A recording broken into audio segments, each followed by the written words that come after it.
Fala galerinha, e aí, tudo beleza com vocês? Professor Oberon aqui na área. Hoje, pra gente falar um pouquinho sobre língua portuguesa, e hoje não é sobre literatura, hoje é sobre gramática, tá? Então a gente tem acompanhado aí alguns vídeos sobre literatura, mas hoje vamos fazer uma coisa um pouquinho diferente e vamos falar um pouquinho sobre gramática. Então pessoal, para vocês que são meus alunos e estavam aí acompanhando as minhas aulas, agora a gente entrou na quarentena por causa desse vírus e tá tudo sendo à distância. Então eu vou aproveitar hoje para fazer o quê? Para fazer uma breve revisão de alguns assuntos que nós já trabalhamos em sala de aula, mas de uma forma assim bastante rápida, tá? Então assim, vou fazer outros vídeos sobre gramática, beleza? Mas esse vídeo aqui, ele vai ser uma revisãozinha do que a gente já trabalhou em sala de aula no início desse ano. Então, nesse vídeo eu vou falar sobre frase, oração e período. Beleza? Então, se você é daqueles que estavam lá bagunçando ou mexendo no celular durante as minhas aulas presenciais, ou tinha pedido para ir no banheiro e ficou lá fora na hora que eu estava falando sobre esses assuntos, aproveite agora que você está aí em casa e está sentindo falta das aulas presenciais. Garanto, aposto que você está sentindo falta das aulas presenciais. Então, aproveita agora para prestar um pouquinho de atenção nesse assunto, certo? Então vamos lá, frase, oração e período, me acompanha aí. Pessoal, eu vou começar falando sobre frase. E aí quando eu falo sobre isso em sala de aula, eu sempre pergunto qual é o mínimo de palavras necessários para nós construirmos uma frase. E eu vou perguntar isso para vocês de novo. Muitos já vão saber, mas alguns de repente não sabem. Então tá aí, qual é o mínimo de palavras necessário para a gente construir uma frase? Sempre que eu pergunto isso, tem gente que fala: o mínimo, professor, são 2 palavras. Ah, professor, eu acho que o mínimo é uma palavra só. Aí eu até falo que hoje em dia o mínimo não é nem mais uma palavra só. Hoje em dia metade de uma palavra já é suficiente para a gente formar uma frase. Veja só como é que a língua ela tem essa característica curiosa. A nossa língua portuguesa, acredito que as línguas no geral, mas como eu sou professor de português, eu tenho propriedade mais para falar do nosso idioma. Então, a nossa língua portuguesa, ela segue um princípio chamado princípio da economia. E o que é o princípio da economia? Se eu digo alguma coisa e você entende o significado daquilo que eu te falei, a função da linguagem, que é transmitir uma mensagem, ela foi cumprida.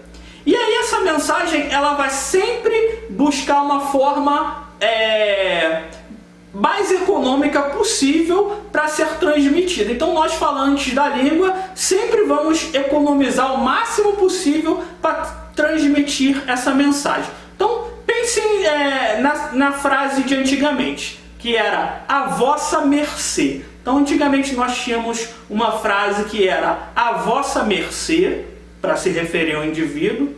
Olha só, a vossa mercê. E depois essa frase se encurtou e virou vós-mecê. Então vocês já devem ter ouvido muito esse vós-mecê aí nesses filmes antigos, quando fala da época da escravidão e da época do Brasil colônia e etc. A galera falando isso, vós-mecê. E esse vós-mecê, com o passar do tempo, se reduziu ainda mais, cara. E aí virou o que a gente conhece hoje como você. Então, do a vossa mercê, hoje em dia virou você. E aí a galera usava você até há pouco tempo atrás.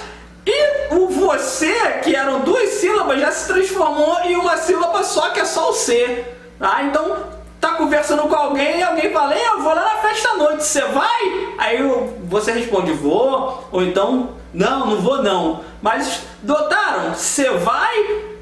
A gente, para se referir agora ao indivíduo, não usa nem mais a palavra toda você, usa só a última sílaba e a pessoa já entende. Então isso aí é o princípio da economia. As coisas vão se encurtando e é por isso que eu digo que hoje em dia o limite para se fazer uma frase já não é nem mais uma palavra só. Às vezes meia palavra já é suficiente. Então o que é uma frase? Tá? Uma frase é qualquer enunciado que tenha sentido completo. Então quando eu falo de enunciado, eu falo de algo que está sendo dito, de uma mensagem que está sendo transmitida. Então, qualquer enunciado que tenha um sentido completo é uma frase, independente de ter 5 palavras ou ter metade de uma palavra, como acontece hoje em dia. Se eu falei e você foi capaz de entender, isso aí é uma frase. Oração. Falei de frase, temos agora a oração. O que é uma oração? A oração é uma frase que vai ter uma ou mais palavrinhas de uma determinada classe, tá? Essa classe é a classe dos verbos. Então, se eu falo para vocês uma frase e essa frase tem um ou mais verbos, pessoal, quando eu falo de um ou mais verbos, eu espero que vocês estejam atentos para saber que eu estou me referindo às locuções verbais. E aí vocês vão se perguntar, professor, eu esqueci o que é locução verbal. Não tem problema, eu respondo isso agora. Galerinha, locução verbal são 2 ou mais verbos com sentido de um só. Então, hoje em dia, a galera, principalmente essa galera aí de telemarketing e tal, adora usar as locuções verbais, tá? Usa meia dúzia de verbos que, na verdade, poderiam ser substituídos por um só. Por exemplo, vou estar vendo. Temos aí 3 verbos. Vou estar vendo. Todos esses 3 verbos aí, eles têm a função de um só. A gente poderia substituir isso aí por que verbo? Pensem aí.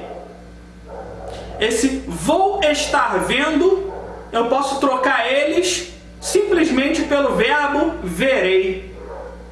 Então notaram que aí nós temos 3 verbos, tá? Você ligou para aquela empresa de telefonia chatona para resolver aquele problema, botaram uma conta enorme para você, agora você vai ligar lá para reclamar e a pessoa, senhora, aguarde só um instante que eu vou estar vendo isso para você.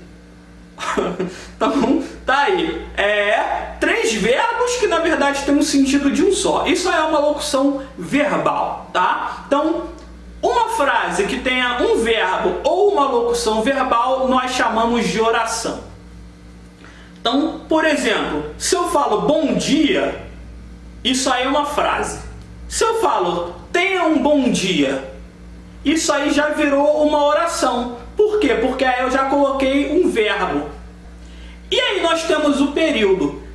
Galerinha, a gramática, ela fala de período simples e período composto. Eu particularmente não vejo muito sentido nessa divisão, porque o período simples a gente já sabe que está se referindo à oração, tá? Ou à frase. E o período composto? O período composto é aquele formado por 2 ou mais orações. Então, eu sempre falo de frase, de oração e de período, e aí quando eu falo período já está subentendido que são 2 ou mais orações ali naquele enunciado, beleza? O período simples aí e composto que a gramática usa é mais para confundir mesmo, porque o período simples já é a própria oração. Então se eu tenho aí, eu espero que você tenha um bom dia. Então aqui eu já tenho um período. Eu tenho lá aquela frasezinha bom dia que a gente viu no início. Tenho o tenha um bom dia, que aí já forma uma oração. E tem agora o eu espero. E notem que o eu espero tem o pronome aqui, eu, e o espero, que é um verbo também. E eu tenho aqui então essas 2 orações juntas e elas estão formando um período, tá? Eu espero, é a nossa primeira oração. Que você tenha um bom dia é a nossa segunda oração, certo? Então, isso aí é um período. Então, temos frase, oração e período. Pessoal, o período, ele pode ser classificado em período formado por orações coordenadas ou por orações subordinadas. Então a gente teria aí dois tipos de período: período formado por coordenação e período formado por subordinação. Qual a diferença entre esses dois tipos de período?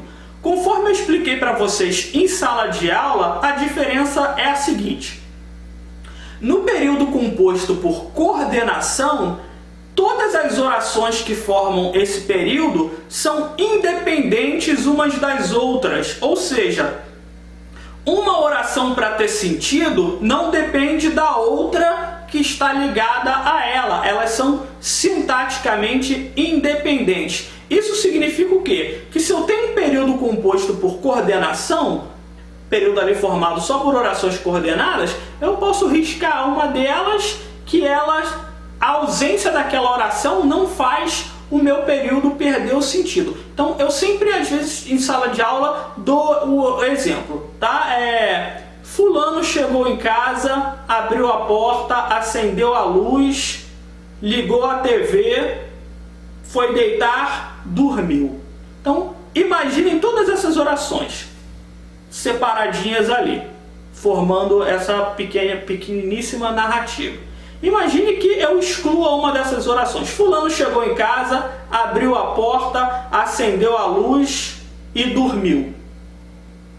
Notem que eu excluí aqui algumas orações e mesmo assim o período continuou sendo perfeitamente compreensível, tá? A minha historinha continua tendo o sentido dela. Fulano chegou em casa, abriu a porta, acendeu a luz, estava morto de sono, foi dormir e não viu mais nada que aconteceu. Então, esse aí é o período formado por coordenação. Vou dar outro exemplo para vocês. A menina anda de bicicleta e joga bola. Então, é uma menina que anda de bicicleta e joga bola. Temos aqui duas orações: anda de bicicleta e temos a oração joga bola, cada uma ali com seu verbozinho, tá? Aqui, cada uma dessas orações, elas são independentes umas das outras. Então, eu posso falar só a menina anda de bicicleta. Isso aí foi um enunciado completo? Foi um enunciado completo. Perdeu o sentido? Não perdeu o sentido. Então, eu excluí a segunda oração e o enunciado continua mantendo o sentido completo. E se eu falo só a menina joga bola? Da mesma forma, eu excluí a oração anda de bicicleta e mesmo assim o enunciado ainda tem um sentido completo, certo? Então a gente percebe que isso aí é um enunciado formado por orações coordenadas. Então a gente pode dizer que é um período composto por orações coordenadas. Por quê, professor? Porque cada uma delas é independente uma da outra, tá? Então, o enunciado, para ter o sentido completo, não depende de exatamente todas elas. Eu posso pegar e excluir alguma e o sentido permanece. Então, sabendo o que é um período composto por coordenação, a gente já deduz o que é um período composto por subordinação. Aqui a própria palavra subordinação já dá essa ideia. O que é algo subordinado? Algo subordinado é algo que para existir depende de outro, tá? Por exemplo, se você fala que fulano trabalha subordinado a Beltrano, então Beltrano está ali trabalhando e fulano é subordinado a ele. Aí o que acontece? Se Beltrano sai do trabalho, pode ser que o outro acabe sofrendo o quê? Uma demissão também e saindo do trabalho, porque para esse aqui trabalhar, ele dependia daquele outro, tá? Então, acompanhando esse raciocínio, a gente percebe que o período composto por subordinação é aquele na qual uma oração, para ter um sentido, vai depender de outra, tá? Então, aqui cada oração já não tem um sentido completo, mas sim uma oração às vezes depende da oração seguinte para completar o sentido dela. Vou dar um exemplo para vocês, tá? A menina disse que anda de bicicleta. Reparem aqui, a minha primeira oração temos aí a menina disse e a segunda, a menina anda de bicicleta. tá? Reparem que se eu tiro a primeira oração, a menina anda de bicicleta, beleza, continua tendo sentido completo, não continua? Continua. Mas reparem o que acontece se eu tirar a segunda oração. A menina disse. Agora eu pergunto a vocês, continua tendo sentido completo? Não. Por quê? Porque quem diz algo, diz alguma coisa. Se eu falo a menina disse, vai suscitar na mente de vocês aquela pergunta, disse o quê? Então reparem que nesse caso, a segunda oração, anda de bicicleta, estava completando a função da minha primeira oração. E se eu excluo essa segunda oração, aquela primeira oração ela perde o sentido. Então, esse é um exemplo para vocês de um período composto por subordinação, tá? Nesse caso, as orações são interdependentes, então se eu excluo uma oração, a outra perde o seu sentido. Tá aí, uma é subordinada da outra. Então, galerinha, é isso. Período composto por coordenação, as orações são independentes umas das outras, e no período composto por subordinação, as orações são aquelas que uma depende da outra para ter o sentido completo, tá? E aí dentro dessas classificações, eu vou ter lá uma série de orações coordenadas e uma série de orações subordinadas. As coordenadas nós já até vimos lá em algumas aulas, eu vou falar sobre elas.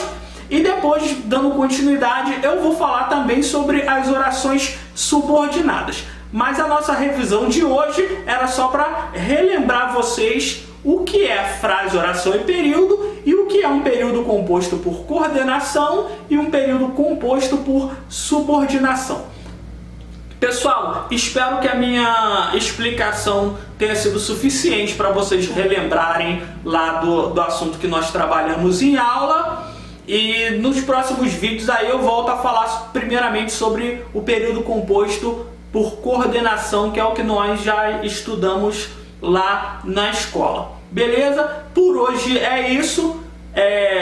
Pessoal, se vocês conhecem alguém que vá fazer o vestibular, esteja estudando português para um concurso ou para fazer o Enem, compartilha esse vídeo, dá aquela força aí pro professor de vocês.